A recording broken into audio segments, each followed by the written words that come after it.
I don't really have much experience with girls. And she was the first person to ever write me a love letter. I'm a teenage boy. Of course I've dreamed of moments like this. But if you said I had an unrealistic expectation of what was going to happen, well, that'd be an understatement.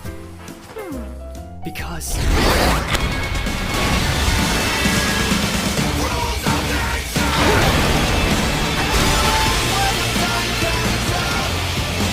Yes!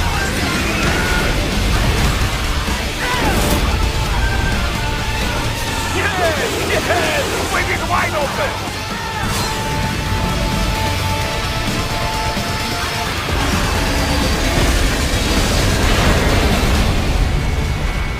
Хорошо, very good. But do not rest easy just yet, huh?